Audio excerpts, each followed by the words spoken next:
C'est horrible. Donc les perfs sont juste totalement dramatiques. Les meilleurs font moins 9%. Moins 9%, Sébastien Corchera, qui est le meilleur sur le début de l'année. Pierre Chang, moins 9,3%. Jérôme Fauvel, moins 12,3%. C'est tout simplement un désastre. Louis, on reprend votre portefeuille. Vous me dites ce que je fais des valeurs que vous avez en portefeuille et vous me dites ce que j'achète. On a du Voyageur du Monde. On vend. On vend. C'est à monter depuis le début de l'année. Ça a fait 16,1%. Ouais. On a du Do & Co. On vend. D'accord, ça a monté aussi depuis le début de l'année. Vous vendez ce qui a monté. Ouais. On a du Upstart. On garde. On a du CrowdStrike. On garde. On a du DocuSign. On vend. Très décevant de publication. Ah oui ? Ouais, là pour le coup. On a du Datadog. On garde. On a du Snowflake. On garde. On a du Bill.com. On garde. Qu'est-ce qu'on achète ? On ajoute. On va jouer le rebond des entreprises du cloud avec Cloudflare, qui est une société de cybersécurité qui crée en fait des réseaux sécurisés pour les entreprises.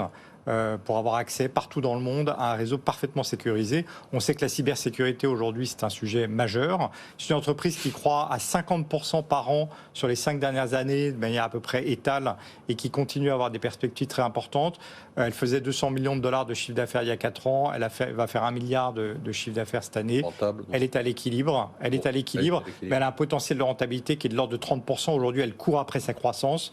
Et donc, et ça, par exemple, c'est une valeur qui a perdu combien dans ce grand débat ? 80%. 80%. Depuis le 16 novembre, 80%. Ouais.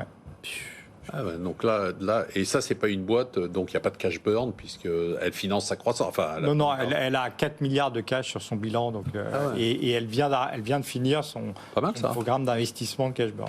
Bon, c'est intéressant. Eric Lewin, on reprend toutes les valeurs, vous me dites ce qu'on fait. On a du là, je fais moins le malin quand même. Hein. On a du Atos, on a du Reward, on garde. On a du Elis, on a du Fnac Darty, on a du Genoway, on a du Claranova, on a du... on garde tout. Bah attendez, je dis quand même ce que vous avez, n'ayez pas honte. Et Atos, on garde aussi. Et qu'est-ce que tu veux que je fasse à 13 €, mon cher Emmanuel ? Attends, c'est le gadin.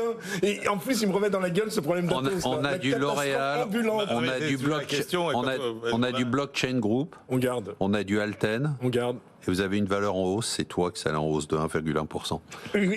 C'est catastrophique. Qu'est-ce qu'on achète ?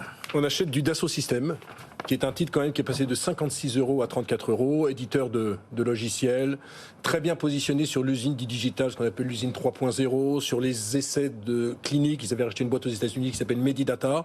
La boîte, il y a une croissance de 10% attendue cette année. Ils font entre 33 et 35% de rentabilité. Il y a une situation financière très saine. Ça valait 45 fois les bénéfices, c'est tombé à 25 fois les bénéfices. Je pense que si on n'achète pas Dassault Systèmes sur les niveaux actuels, on n'achètera jamais Dassault Systèmes. Donc je pense que si les marchés repartent à la hausse, que je crois quand même, Dassault Systèmes sera une de celles avec ST Microelectronics dont on parlait avec Louis, qui devrait également fortement progresser. Si vous avez d'autres, c'est le moment, là, on a un peu de temps. Saint-Gobain.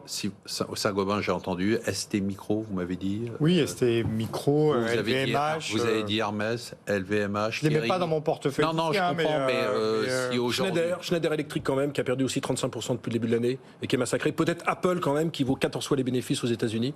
C'est le moment d'y aller. Est-ce qu'il y a des secteurs qu'il faut éviter à tout prix ? En fait, il faut faire gaffe à tous les secteurs sur lesquels on risque de se faire cogner sur des hausses de coûts, sur une chaîne logistique qui est pas bonne. C'est là où la technologie est intéressante, le cloud particulièrement, c'est qu'il n'y a pas de matières premières induites, il n'y a pas de chaîne logistique sur lesquelles on risque. Donc la seule inflation, c'est celle des salaires, mais c'est automatiquement réajusté dans les prix, donc c'est du vrai pricing power. Donc il faut vraiment se concentrer là-dessus, parce qu'effectivement, on est dans un monde incertain, ça, il faut le reconnaître, on est dans un monde incertain. Agroalimentaire, il faut éviter quand même, parce qu'ils auront un problème pour répercuter la hausse des prix, sauf peut-être Nestlé, la distribution, et puis surtout, tu évites, mon cher Emmanuel, si tu ne veux pas être ruiné, les biotech, parce qu'on a eu encore un premier semestre, carnage boursier, mon cher Marc. Carnage boursier.